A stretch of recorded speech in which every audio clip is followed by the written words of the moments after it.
अस्सलाम वालेकुम, मेरा नाम है डॉक्टर उस्मान और आप देख रहे हैं हमारा चैनल पेन रिलीफ सेंटर। आज जो है मैंने लेक्चर आपके लिए तैयार किया है। मतलब जब हमारे पास पेशेंट आता है तो 80 से 90% लोगों को बीमारी नहीं होती। बेसिकली वो स्ट्रेस और डिप्रेशन में जा रहे होते हैं, एंजाइटी वाली तरफ जा रहे होते हैं। तो इसलिए ये बहुत ज़रूरी है कि हम आपको बताएं कि स्ट्रेस होता क्या है, स्ट्रेस की रीजंस क्या होती हैं और रीजंस के बाद जो है उनको क्योरिंग की तरफ कैसे लेके जाना है।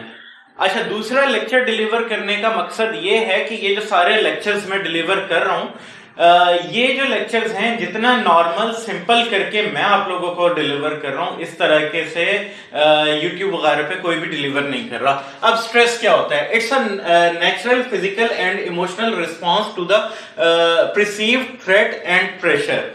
ठीक है, ये जो है आपका नेचुरल फिजिकल जो भी इमोशंस हैं, जैसे अक्सर आपने देखा हुआ होगा कोई भी बंदा है वो बैठा हुआ है, अचानक उसका मूड चेंज हो जाएगा। ठीक है, तो वो बेसिकली मतलब उसके जहन में कोई ना कोई ऐसा स्ट्रेस सोच ऐसी आएगी जिसकी वजह से वो स्ट्रेस में चला जाएगा और उसका जो इमोशन है या फिर उसका फिजिकल जो भी रिस्पॉन्स है वो बदल जाएगा।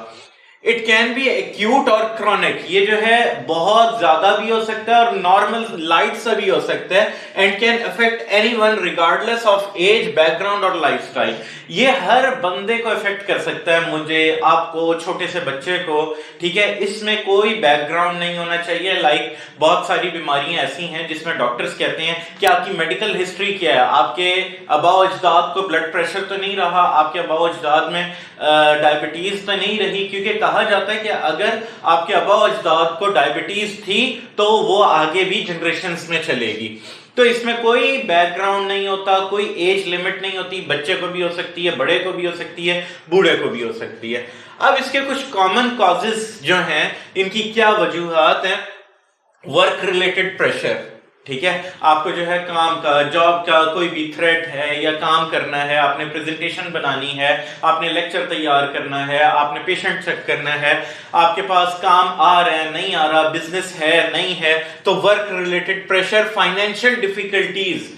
क्योंकि नॉर्मली ये देखा जाता है कि अगर आपकी इनकम 1 लाख रुपए है तो हमारी जो इनकम से ज्यादा हमारी जो है मतलब एक्सपेंडिचर्स हो रहे होते हैं। मतलब लाख रुपए अगर आपकी इनकम है तो आपके 2 लाख रुपए के एक्सपेंसेस हुए हुए होते हैं।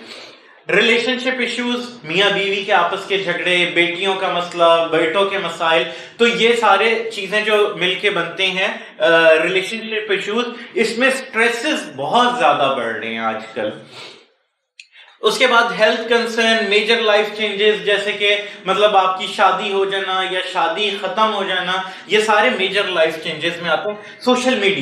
सोशल मीडिया बहुत बड़ा एक रोल है जो आजकल स्ट्रेस की वजह बन रहा है। उसकी रीजन ये है कि लेट सपोज कि आप जो है किसी के साथ लड़के आए हैं, ठीक है, तो आपको फौरन जो है यूट्यूब पे, टिकटॉक पे या फिर फेसबुक पे रील्स वैसी आनी शुरू हो जाती हैं दुखी रहने वाली। ठीक है, आपको अजीबो गरीब सी वीडियोस आने लग जाती हैं। तो ये बेसिकली वो जो है आपकी इमोशंस को और हाइप पे लेके जाता है। तो सोशल मीडिया, ट्रॉमेटिक इवेंट्स जैसे कि किसी की डेथ हो जाना या इस तरह का कुछ भी, लैक ऑफ स्लीप या पुअर स्लीप, आप जो है कम सो रहे हैं या फिर बार बार उठ रहे हैं फिर सो रहे हैं, फिर उठ रहे हैं या सो रहे हैं, ये भी आपको स्ट्रेसेस की तरफ लेके जा सकता है। पुअर टाइम मैनेजमेंट, आपकी टाइम मैनेजमेंट पुअर होगी। अनरियलिस्टिक एक्सपेक्टेशंस, आप किसी से बे इंतहा की एक्सपेक्टेशंस रखें तो आपको जो है डायरेक्टली कॉरेस्पॉन्ड करता है स्ट्रेसेस पे।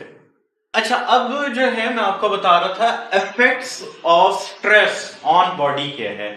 मतलब आपको स्ट्रेस तो हो गया, अब उसके इफेक्ट्स आपकी बॉडी पे क्या आएंगे, किस तरह से आएंगे। सबसे पहली चीज, जैसे मैंने पहले भी बता रहा था, आपको एंजाइटी शुरू हो जाएगी, डिप्रेशन में आप जाना शुरू हो जाएंगे। ठीक है, फटीग होना शुरू हो जाएगी, आपका जिस्म थक जाएगा, थोड़ा सा काम करेंगे आपका जिस्म जो है वो थकन की तरफ चला जाएगा, थका थका रहेगा। स्लीप डिस्टर्बेंस, आपको रात लेट तक नींद नहीं आएगी। आपने बहुत सारे लोग देखे होंगे जो अक्सर कहते हैं कि डॉक्टर साहब हम लोगों को नींद की गोली के बगैर नींद नहीं आती। वो बेसिकली उनको या तो स्ट्रेस मौके पे होता है या कुछ वक्त पहले उनको स्ट्रेसेस रहे होते हैं जिनके आफ्टर इफेक्ट्स अब तक आ रहे होते हैं। ठीक है, फिर आ जाता है डाइजेस्टिव प्रॉब्लम, आपका जो डाइजेशन है, आपको खाना हजम नहीं होता, डकारें आना, ठीक है, या फिर आपको जो है इस तरह के प्रॉब्लम्स रहेंगे, हेडेक रहेगा, आपको माइग्रेन की तरफ आप जा सकते हैं, मसल्स टेंशन एंड पेन हो सकता है, आपके जिस्म में दर्द रहेगा, ठीक है।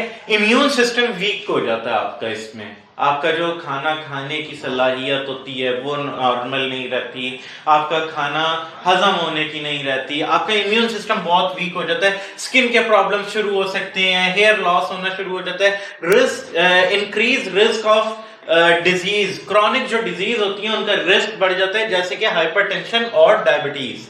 बेसिकली जरूरी नहीं है कि आपको ये सारे मसले जो हैं इकट्ठे होने, एक साथ होने, नहीं, ऐसा हरगिज नहीं है। आपको बेसिकली एक एक करके, हो सकता है ये हो जाए, हो सकता है ये हो जाए, हो सकता है कुछ और हो जाए, ठीक है, या हो सकता है मल्टीपल हो जाए इश्यूज, ठीक है। तो अगर आप इसी तरीके की स्ट्रेस मैनेजमेंट से रिलेटेड वीडियोस मजीद देखना चाहते हैं तो हमारे चैनल को लाइक करें, सब्सक्राइब करें और बेल के आइकन पर लाजमी क्लिक करें ताकि हमारी हर आने वाले लेक्चर आपको फौरन से मिल सकें। बहुत शुक्रिया, अस्सलाम वालेकुम।